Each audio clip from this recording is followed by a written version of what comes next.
it's just over 2 hours to go. We've got a fair bit of southeasterly running in, so we'll go for a few cod and bass and maybe some whiting as well. I managed to get a car park space, which is pretty cool, so we're just going to get set up, see the next couple of hours out and hopefully get into some fish.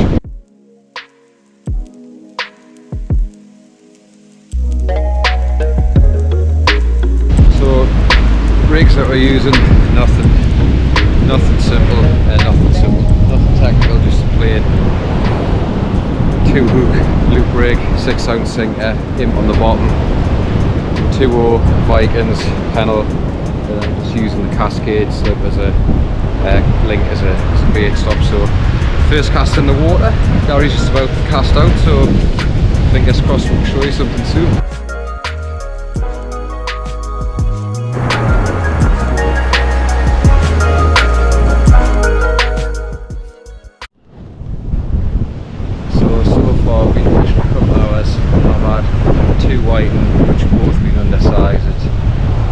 Centimetres. Dutch guy Arthur up the road had 3 fish, 2 which are mean size, just 35, so the fish are out there. We just need some bigger ones to come in now.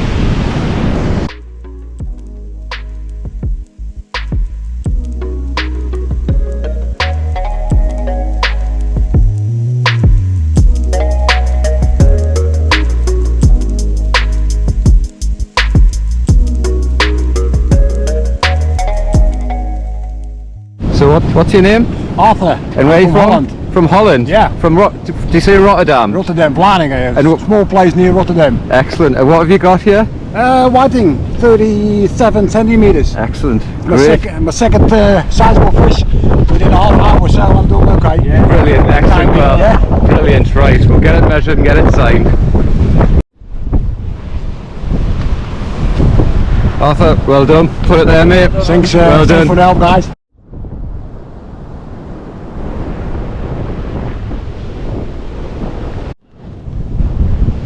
So far we've fished for a couple of hours. I've had 2 whiting, which have both been undersized at 33 centimetres.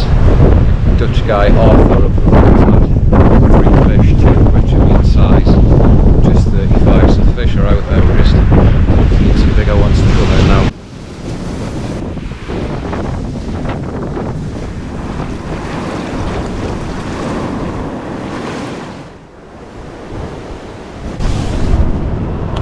So we are nearly halfway through. Had 3 white, 233, 134, which is a bit of a shame, but Albert, our Dutch friends, had 2 just 35, so the fish are definitely out there. Just finally getting some proof that I've caught a fish. Nice whiting. Albert's gonna sign it off for me, thank you sir. Yeah.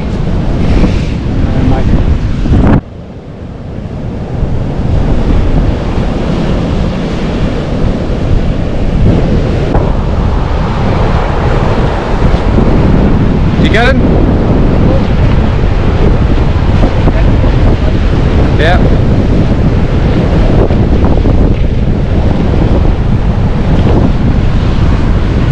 Any size?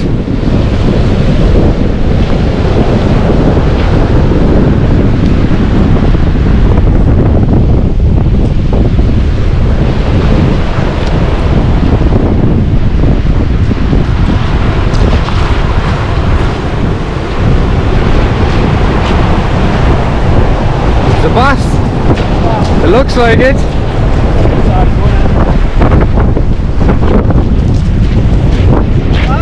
It's a bass. Oh, that might be close, you know. That could be close. Nice fish.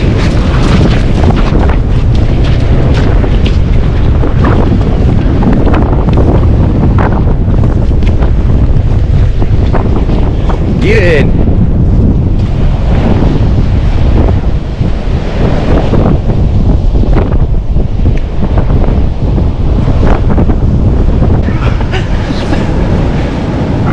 So nice bass for Gary.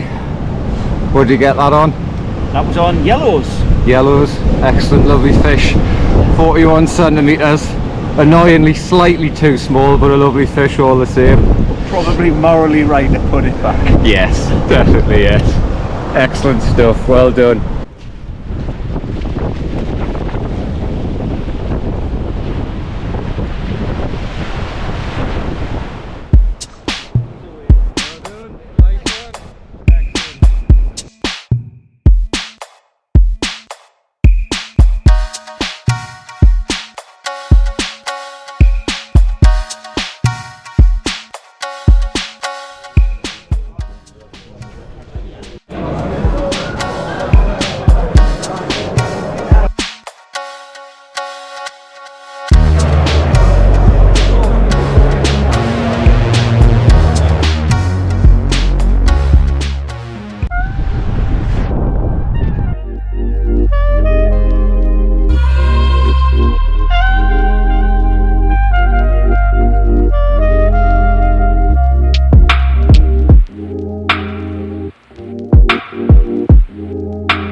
Hello and welcome back. Day 2. We've had a change of mark. We've come a lot further south down the coast today. A place called the Runnels, which is just south of Withensea and north of Out Newton, I think. So we found quite a large gully that seems to be running along the beach. There's not many people down here. We're lucky enough to get a space, so we're gonna have another 2 hours or so, let this gully fill up. With fingers crossed we'll get a couple of nice bass or a decent cod, so we'll keep you posted.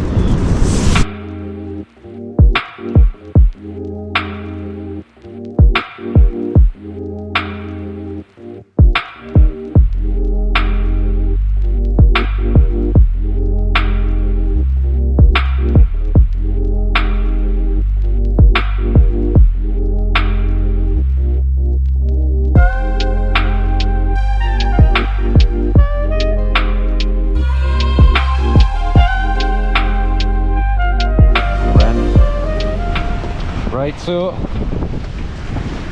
Gary's just had the first fish of the day. Nice codling. Yeah. How big was it? It was off the scale actually, so that was back tail was right just off the scale. Was it 45? 45. Excellent. Let's have a look at it.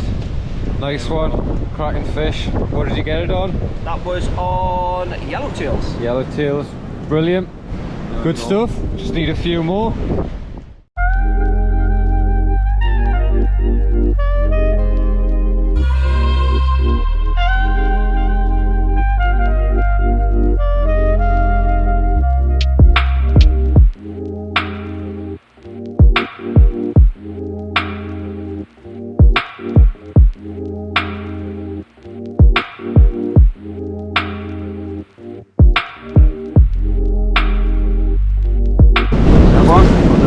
Slightly bigger, the one, second one. There we have. Another codling. Superb, well done. This one was on crab, peeler crab.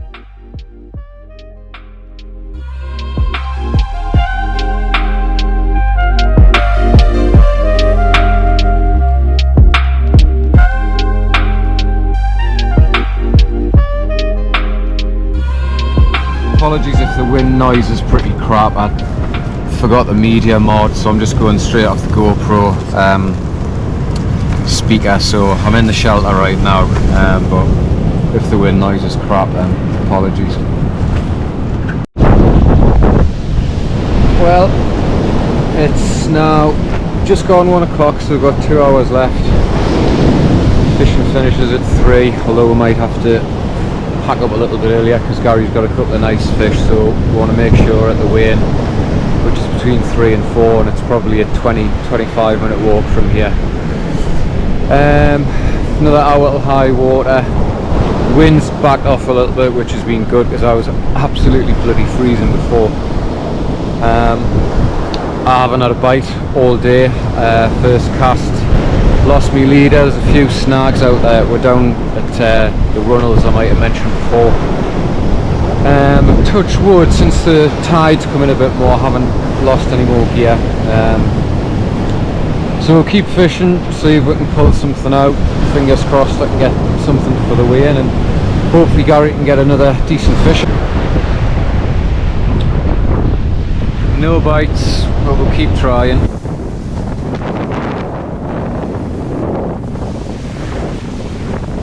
I'm not sure if you can hear this because the wind noise is probably bad, but we're down at the runnels, and that's probably a classic case of the type of coastal erosion around here on a very small scale, because some of the cliffs further down towards Out Newton are about 30-40 foot, and when they go you don't want to be anywhere near them. But you can see all around here the impact that the tide has, especially on a big spring and an easterly storm. It'll just rips the cliffs away. I mean, you can see all along here. So some good fishing to be had, but we've got to be very careful. I don't know if you can see that, but there's a little seal pup. I've just accidentally woken him up. He's very young. He's just having a little sleep up. I think he's fine. He's just pulled himself out of the water during the last storms. He's giving us a little wave there, but I'll leave him alone. I'll let him get back to sleep.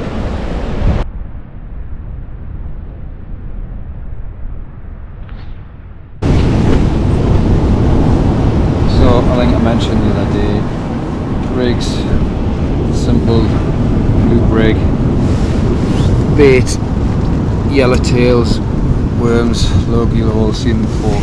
But what I'm doing though is, you get yellowtails and they're sort of like that. I don't know if you can see that. If you squeeze them, burst all of the juice and all the guts out the end. I'll not do that on the camera because I don't want to get worm crap everywhere. You end up, I don't know if you can see that, with a lovely firm tight bait. Then with the tail, because it's still soft, you can just flick that off, and that's now really tough, firm, tight bait. So a whitener or a cod will have to take it quite hard if they do end up biting it.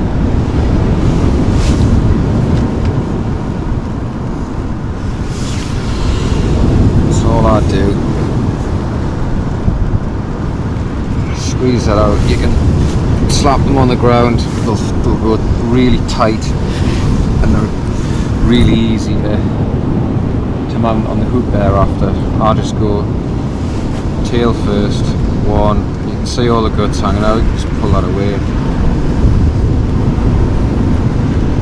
Tail two.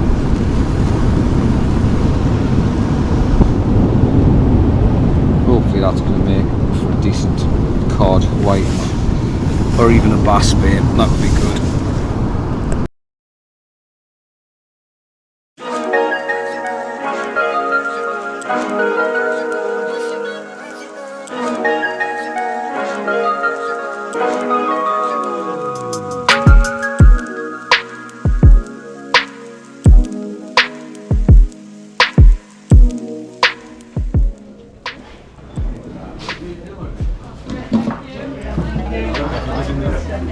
Right, first one is a cod.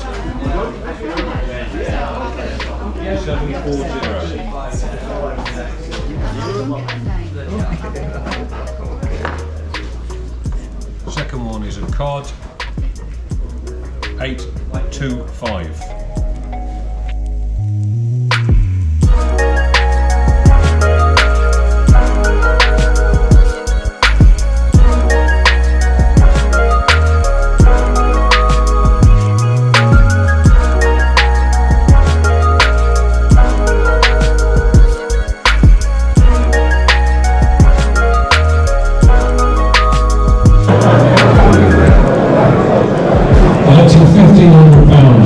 This year's runner-up, with combined weight of 3 kilos and 70 grams, from Great Yarmouth, Gary Medler.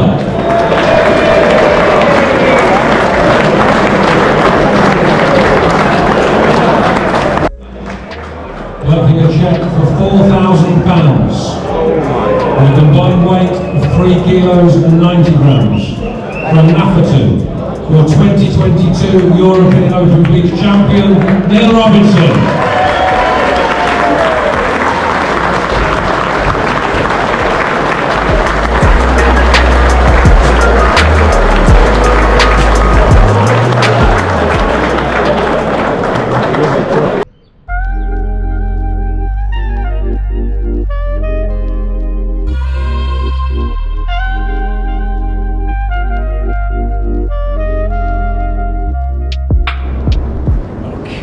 So, day 3, we've come down to Aldeburgh today. Conditions are so much more pleasant to fish in what they have been the last few days. It feels like it's gone from winter to spring overnight. It's about 13-14 degrees. There's a light westerly coming straight over my shoulder off the top of the cliffs, and with it flattening off a bit, I think I'm going to try first cast for a ray. So I'm going to use just a simple pulley, 80-pound rig body, splashdown, about 2.5-3 foot, 50-pound amnesia hook length, and I've got a big mouth extra 3/0, and then on the pennel a 4/0 chinook. And I think first cast, partly because I can't face the lugworm yet, because it's been in that bucket for 3 days. I'm just going to go straight squid, so fingers crossed we can pull something out. What I like to do with my rigs as well, because I personally don't use rig winders, so I always just have a little rig wallet for each type of rig. So I've got like 2 hook flappers, loop rig and pulley rig are the 3 main rigs that I use. With the compartments being quite small, I like to just get me rigs and just pull them like that. And you can see that they all go straight away nice and limp, and they cast better and they sit on the seabed better. So little tip if you don't do that already. Also, I've been using 6 and 7s over the weekend, just mainly to counter the wind, not so much the tide. But because it's a straight westerly today, and it's still, the tides are getting bigger, but I'm just going to put a 5 ounce on today. Is that alright? Yeah, back up a bit,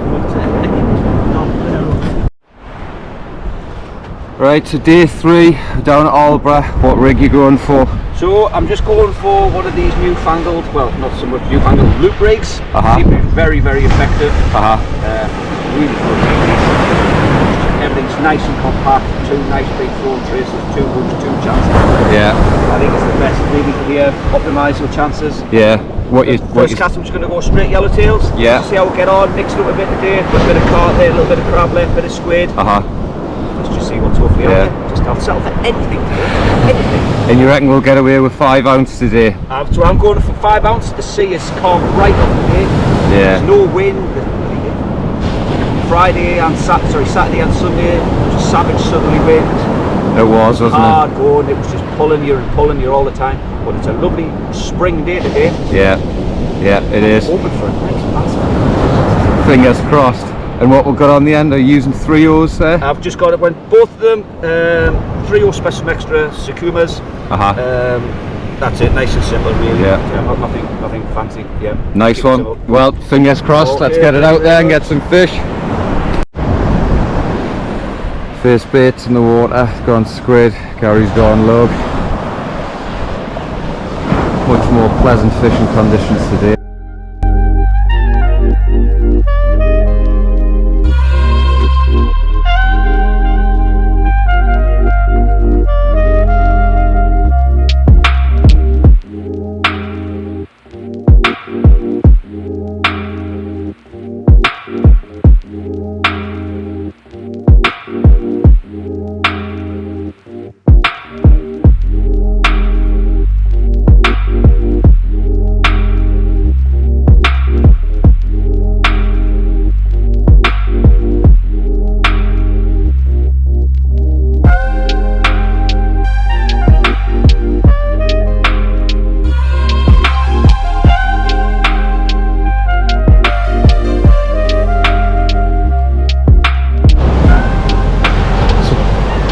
So what are you thinking this time?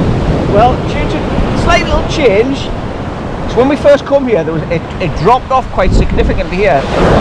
Not massively, but for what is a pretty featureless beach, there's definitely something different here. So the plan is, on the chance that there's a bass just cruising up and down here, I'm just going to lob this literally 20, 30 yards, literally just off the beach here, and just see if there's a bass cruising up. Spot on, nice one. Let's get it out there. Oh, we're coming. Try.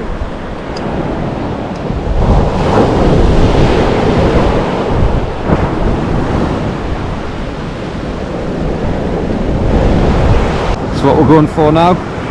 So I'm just going to go, since it's flattened off, and it's very flat now, although I've never had one on this course, but there is a lot of reports that they do get quite a few rays. So I'm just going to go with a whole squid, pedal, yet again, my favourite Frio Special Extra. With just a size 1 chino at the top.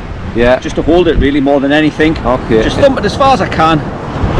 Hope for the best really, and just see if we can get a ray, because that would make my day. Excellent. And you've got that top panel hook, is that with the knotless knot? So that's basically a knotless knot, so obviously you can get it there. The easiest knot, really simple knot to tie, but it serves two purposes. One, it stops that sliding up the hook when you're casting, and obviously the amount of times that I have caught rays, I would say 9 out of 10 times the ray is took on that top hook.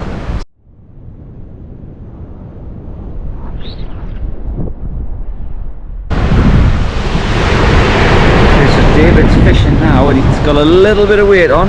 We may have a small fish in here.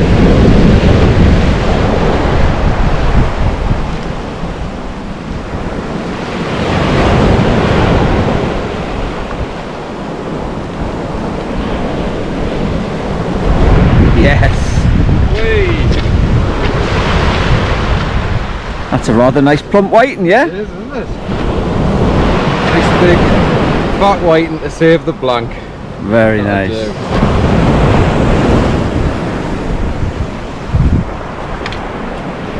So there's little rattles before them, obviously that fish, yeah? Yeah. Banging away there.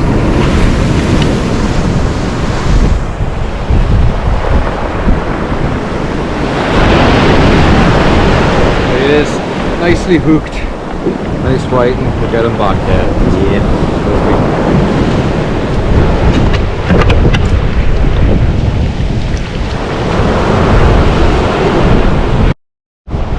Well, see the tide starting to come in now, starting to push up these little lips. So must be fishing, I think maybe 6-8 feet of water straight in front of us, which is a reasonable depth, and it's a really bright day, which is never great for cod and bass, but so much colour in the water down here that hoping there's not too much light penetration and still a few fish around, so we'll keep going for a few hours yet. So if you do come fishing these places along the Holderness Coast, you've got to be careful in terms of knowing where you're trying to get down. It's always best to try and scope out a few spots and ideally speak to somebody local. Gary and I don't know anybody local, but we've been fishing here about a year now. We've probably been down half a dozen times, so we're by no means experts, but we're starting to get a bit of a handle on the places you can fish and where you can get down. But the other thing to remember, of course, because it erodes so fast and so regularly, somewhere that was accessible a month ago just might not be there, could be totally different, so you've got to be aware that the conditions are changing all the time. But I'm just going to show you the state of some of the cliffs here at Aldborough and the place we've used to get down. It's pretty, these cliffs you can probably see behind me are only, I don't know, sort of 12-15 feet, so they're not that high, but obviously even a lump of earth falling down from that height could still do some serious damage, so just got to have your wits about you and be careful. So this is what they call the get down, as it's known locally. This is where we've just come down, so I'm just going to quickly take you up and then show you from the top so you can see. So this bit here is quite dry really. It's not too bad at all. So we just walk up here, and of course what you'll find is with it being on the east coast here during the summer, you'll get the sun. I mean, it's about 11:30 now. You'll get the sun coming up and drying a lot of this out, especially in the warmer months. And then, I mean, the next probably, this is more or less in the shade now, so it will dry it out a little bit, which helps you get down because it's not as slippy. But if it's a wet day or overcast and there's no sun, you've got to, as I say, you've got to be careful. So I'm just going to take you up to this bit here. You can see here it gets a little bit wetter, and I've just slipped a bit there. So I would recommend for this, I've been using my breathable waders for the last 2 days, but the access has been alright. But I've switched to my rubber waders today, and this is pretty clarty. So if you've got your rubber waders, it makes it a hell of a lot easier to clean them off. So as you can see, we're on the top now. Got a lovely view looking down the coast. A little bit of a westerly coming over, but it's very pleasant today, particularly after yesterday where it was a stiff southeasterly and it was bloody freezing out. It took me 3 hours to warm up yesterday. I don't know what was wrong with it. So that's looking south there. There's Gary just at our spot, and then up the coast here, next stop, next popular spot is Mapleton. And then up from that is Hornsey, and I think bass. Oh, great, typical. I've just come up here. So anyway, we'll go back down because Gary's got a bass. Quickly run down. We'll try not to slip, but you can see here it's quite steep. It's quite muddy. I mean, I've only got a little camera in my hand now, and I've got nothing in my other hand. But if you've got your rods and your box and everything, you've got to be careful. Let's get down there and see what he's got. So you just had a cracking bite, resulting in a nice bass. Pull down bite, very typical of a bass. And this little silver bar beauty, what a nice fish that is. What a fantastic fish. For me, the best fish that swims in UK waters in salt water is a bass. Fantastic. Straight yellow, beautiful fish. Marvellous. Obviously, this is definitely going back.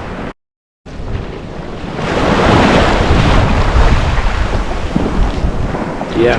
Away. He's not messing about. No. He's gone. He's away. It's perfectly hooked. Well done. The lip. Just got him just on the lip. Yeah. Lucky to get him in really. Just on the lip, so it went back to you. Fantastic. Well done.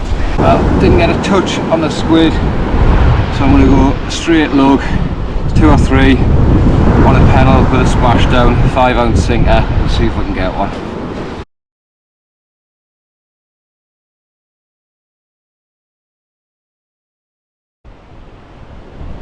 Well, we're about 3 hours into the session now.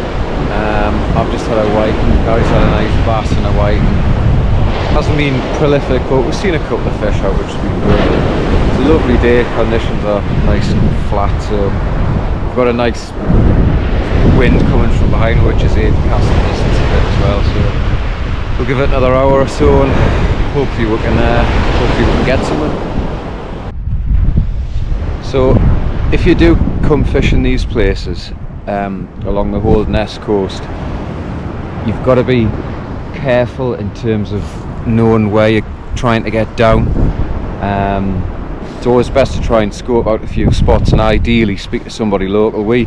Gary and I don't know anybody local, but we've been fishing here about a year now. We've probably been down half a dozen times, so we're by no means experts, but we're starting to get a bit of a handle on the places you can fish and where you can get down. But the other thing to remember, of course, because it erodes so fast and so regularly, somewhere that was accessible, you know, a month ago just might not be there. Could be totally different. So you've got to be aware that the conditions are changing all the time. But I'm just going to show you the state of some of the cliffs here at Aldborough and the place we've used to get down. It's pretty.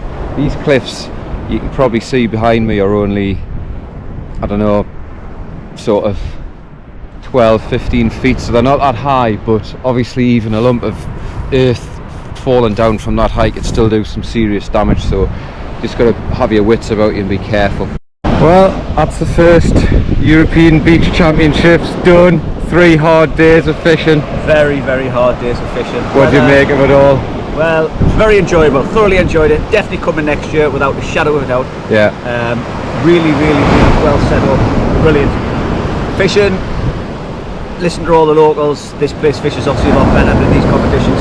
A lot of people struggled, but from a positive, both me and David took fish. We both weighed in. We did all right. We did all right for very novices to this area. So I'm very pleased with what we did. Yeah. And I'll definitely go back. Excellent. See you later.